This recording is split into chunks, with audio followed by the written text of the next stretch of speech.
Good morning sir. Good morning. Sir आपका स्वागत है हमारे पॉडकास्ट में। क्या thank you so much. Okay sir, और कैसे हैं आप? मैं ठीक हूँ। आप कैसे? सर मैं भी फाइन हूँ, और मैं आपके लिए बहुत सारी लिस्ट बना के लाई हूँ क्वेश्चंस की। क्या आप रेडी है इसका आंसर देने के लिए? ओके, तो फर्स्ट स्टार्ट करते हैं अपन। मेरा ये कहना है कि अभी की जनरेशन में कोचिंग क्लासेस मोस्टली बच्चे जाने लगे हैं, तो क्या ये बेस्ट है? मतलब लाइक बच्चे स्कूल भी जा रहे हैं और कोचिंग भी जा रहे हैं। एक्चुअली अभी का जो ट्रेंड चल रहा है वो इस प्रकार से बना हुआ है कि जो बच्चा स्कूल जा रहा है, ओके, स्कूल के बाद उसे घर पे क्या खालीपन लगता है, तो वो ये सोचता है कि मुझे कोचिंग भी जाना चाहिए। तो वो ट्रेंड के चलने पर ऐसा लग रहा है कि स्कूल के साथ साथ कोचिंग भी बहुत जरूरी है। बट मेरी स्टूडेंट से थोड़ी सी ये टाइप की रिक्वेस्ट है कि यदि हम स्कूल जा रहे हैं और स्कूल में हमको प्रॉपर लर्निंग मिल रही है, सारी चीजें समझ में आ रही है, तो हमें कोचिंग नहीं जाना चाहिए, पहली बात। दूसरी बात ये कि जो बच्चा थोड़ा सा वीक है, कमजोर है, यदि उन बच्चों को ज्यादा ही दिक्कत आ रही है स्कूल में, क्योंकि क्या होता है स्कूल में 40 to 45 50 स्ट्रेंथ होती है क्लास में, तो हर टीचर हर एक बच्चे पे ध्यान नहीं दे पाता है कंटिन्यूसली, और एक पर्सनल अटेंशन नहीं दे पाता है।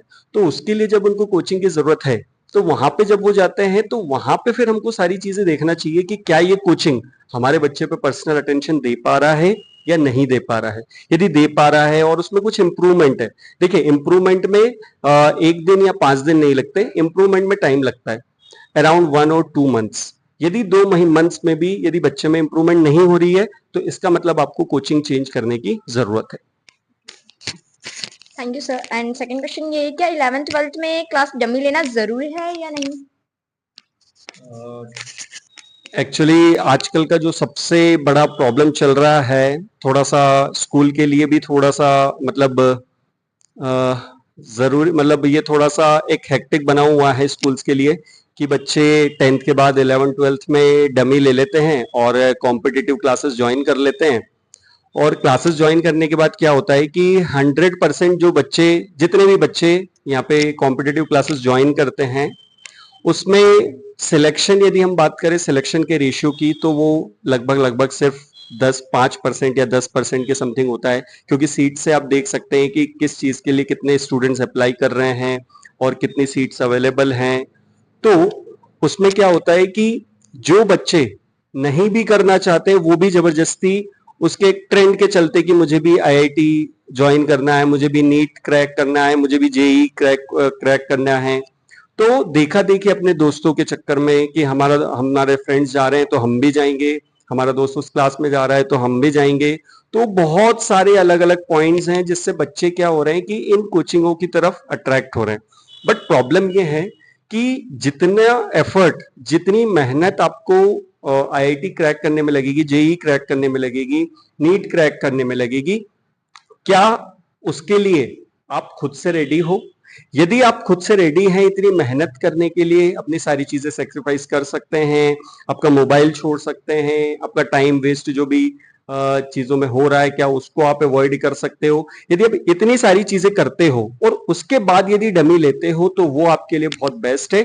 अदरवाइज किसी के दिखावे में, किसी के थोड़ा सा माइंड वॉश करने से, किसी का ब्रेन वॉश करने से, यदि आप बच्चा जबरदस्ती दोस्तों के चक्कर में डमी ले रहा है, तो वो उनके फ्यूचर के साथ खिलवाड़ हो रहा है। दूसरा, एक और चीज मैं बोलना चाहता हूं कि बच्चे जबरदस्ती डमी लेकर कोचिंग क्लासेस में इतनी फीस भर के, इतना टाइम वहां पे वेस्ट करके, जबकि हमको पता है कि उनकी फील्ड बिल्कुल अलग होने वाली है, हम किस बिजनेस में जाने वाले हैं, हम किधर जाने वाले हैं, वो सारी चीजें आपकी उन कोचिंगों से डिसाइड नहीं होती है। तो मेरी रिक्वेस्ट है सभी बच्चों से, और मैं यही उम्मीद करता हूं बच्चों से, कि जो फाइनेंशियली भी स्ट्रांग हो और जिसके पास जो मेहनत करना चाहे, जो फुल मेहनत करना जानता हो, वही डमी एडमिशन लेके यहाँ पे एडमिशन ले और कॉम्पिटिटिव क्लासेस जो हैं वो ज्वाइन करें। दूसरा ये होता है कि यदि आप 11th 12th स्कूल से ही करते हैं, तो उसमें क्या होता है कि यदि आप स्कूल डेली जा रहे हैं और डेली 11th 12th की क्लासेस अटेंड कर रहे हैं, तो आप उन कोचिंगों के कंपैरिजन में लगभग लगभग 70 to 80% सिलेबस वहीं पे कवर कर चुके होते हैं। तो मेरे अकॉर्डिंग यदि बच्चा वहीं पे मेहनत कर रहा है, तो वो आराम से 70 80% ऑलरेडी प्रिपेयर्ड है। बस उसे थोड़े से क्वेश्चंस की प्रैक्टिस करना होगी, जिससे कि थोड़ी सी उसका हैबिट बने और थोड़ी सी कैलकुलेशन स्पीड फास्ट हो। ओके सर, अभी जैसे देखा जाए तो हाल फिलहाल में कोचिंग क्लासेस बहुत ज़्यादा हो चुकी है। मतलब ट्रेंड में है तो मोस्टली हर जगह 2 से 3 क्लासेस मिलेगी। तो आप आपकी कोचिंग क्लासेस का कौन-सा मेथड यूज़ करते हैं जो कि बहुत ज़्यादा भी अच्छी है और यूनिक है, जिससे अट्रैक्ट होते हैं स्टूडेंट्स? एक्चुअली मेरा क्या मानना है कि इतनी सारी कोचिंग्स ओपन होती है, डेली कोचिंग क्लासेस ओपन होती है, हर गली में धीरे धीरे आजकल स्टार्ट होने लगी है। तो मेरा ये मानना है कि बहुत सारे बच्चे ऐसे होते हैं कि जो अपनी कॉलोनी, जो अपना एरिया नॉर्मल छोड़ के दूर नहीं जा पाते हैं क्लासेस, स्पेशली गर्ल्स। तो यदि उनके ही एरिया में कोचिंग क्लासेस ओपन होती हैं, तो क्या होता है कि बच्चों का एक थोड़ा सा माइंड सेटअप ये हो जाता है कि यदि स्कूल में कुछ मेरे को डाउट्स रह गए हैं या कुछ मेरे को चीजें एडवांस पढ़नी हैं, तो वो चीजें मैं कोचिंग जाके कवर कर सकती हूँ।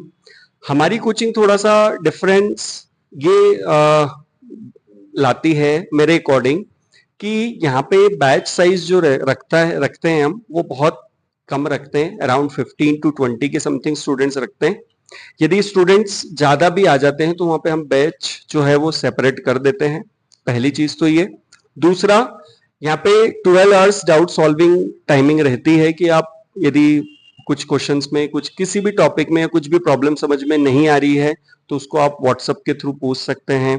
दूसरा, वीडियोस वगैरह भी अवेलेबल होते हैं, तो यदि कोई की क्लास छूट जाती है, बच्चों की किसी दिन एब्सेंट हो जाते हैं या कुछ भी प्रॉब्लम आ जाता है, क्लास नहीं आ पाते हैं, तो वो वीडियो देख के उन कॉन्सेप्ट्स को और उन वीडियोस को वो क्लियर कर सकते हैं। सेकंड चीज़ मैं ये पूछना चाहूँगी कि वीक स्टूडेंट को हैंडल करने का प्रैक्टिकल तरीका क्या है, जो कि आप यूज़ करते हो? हमारी क्लासेस पे हम क्या करते हैं, जो भी वीक स्टूडेंट्स रहते हैं, पहले तो वीक स्टूडेंट्स को हमने इतनी लिबर्टी दे रखी है कि आपको जब भी आप पढ़ाई कर रहे हो, जब भी आपको डाउट आए, आप सबसे पहले व्हाट्सएप करके हमें डाउट पूछें। उसका 15 मिनट या आधे घंटे में सॉल्यूशन आपको मिल जाएगा। दूसरा, हम क्या ट्राई करते हैं कि सबसे पहले तो कॉन्सेप्ट समझाने की कोशिश करते हैं। अब उस कॉन्सेप्ट को हम जितनी इजियर लैंग्वेज में समझा सकते हैं उसको उनको समझाते हैं। जब तक समझ में नहीं आता है, उन्हीं कॉन्सेप्ट से रिलेटेड हमारे क्वेश्चन आंसर सेशन होते हैं कि उन कॉन्सेप्ट्स में क्या से रिलेटेड क्या क्या क्वेश्चंस बन सकते हैं, बच्चा उनके आंसर कर पा रहा है या नहीं कर पा रहा है। और क्वेश्चंस का जो लेवल होता है वो बिल्कुल लो लेवल से स्टार्ट होता है। तो जितने लो लेवल से आप क्वेश्चन करना स्टार्ट करेंगे, वो धीरे धीरे धीरे चीजों को समझ के उनके हायर लेवल के क्वेश्चन अपने आप सॉल्व करने लगता है। इसके बाद फाइनली जो एक टास्क बच जाता है वो ये रहता है कि हर कॉन्सेप्ट के बाद, हर टॉपिक के बाद उनके रेगुलर टेस्ट लिए जाते हैं। अब टेस्ट में भी हम अलग अलग लेवल चेक करते हैं। पहले स्टार्टिंग लेवल, बच्चा टेस्ट में स्कोर कर पा रहा है नहीं कर पा रहा है, यदि वहां कर पा रहा है तो आगे कर पा रहा है कि नहीं कर पा रहा है, फिर उसका लेवल बढ़ जाता है। तो लेवल बाय लेवल हम क्वेश्चन टेस्ट पेपर लेके बच्चों को थोड़ा सा मतलब एक मोटिवेशन देने की कोशिश करते हैं कि हाँ, उनमें काबिलियत है। यदि वो थोड़ा सा हार्ड वर्क, थोड़ा कंसेंट्रेशन के साथ पढ़ाई करे तो वो डेफिनेटली वीक स्टूडेंट नहीं रह जाते हैं, वो फिर वो स्ट्रांग बन जाते हैं। तो जैसे कि सर आपने अभी टेस्ट के बारे में बताया है, तो मेरा ये कहना है कि वीकली टेस्ट बेस्ट है या मंथली? एक्चुअली हम जो सिस्टम फॉलो करते हैं उसके अकॉर्डिंग क्या होता है कि सबसे पहले हम कॉन्सेप्चुअल छोटे छोटे टेस्ट लेते हैं आफ्टर द चैप्टर्स। ठीक है, आफ्टर कंप्लीटिंग द चैप्टर्स क्या होता है, चैप्टर्स के हम टेस्ट ले लेते हैं पहले, और फिर से 4 चैप्टर्स कंप्लीट हो जाते हैं या मतलब 3 मंथली क्वार्टरली सिलेबस खत्म हो जाता है, तब हम एक मेजर टेस्ट लेते हैं मंथली वाइज। तो मेरे अकॉर्डिंग जो है वो दोनों टाइप के टेस्ट बहुत जरूरी है, क्योंकि बच्चे की हमें ये भी तो एबिलिटी देखना पड़ेगी कि वो एक साथ कितनी चीजों का टेस्ट दे सकता है। आई मीन टू से कितना सिलेबस वो कवर करके टेस्ट दे सकता है। कुछ कुछ बच्चे ऐसा होते हैं कि एक चैप्टर यदि उनका टेस्ट लिया जा रहा है तो वो एक चैप्टर तो बहुत अच्छे से कर लेते हैं, लेकिन जब 5-5 चैप्टर्स का टेस्ट एक साथ होता है तब वो थोड़ा सा नर्वस हो जाते हैं, सिलेबस बढ़ जाता है, तो वहां पे थोड़ी सी प्रॉब्लम आती है। तो दोनों टेस्ट मेरे अकॉर्डिंग बेटर होते हैं। Thank you, sir, for giving your precious time. Okay, thank you. Thank you, everyone.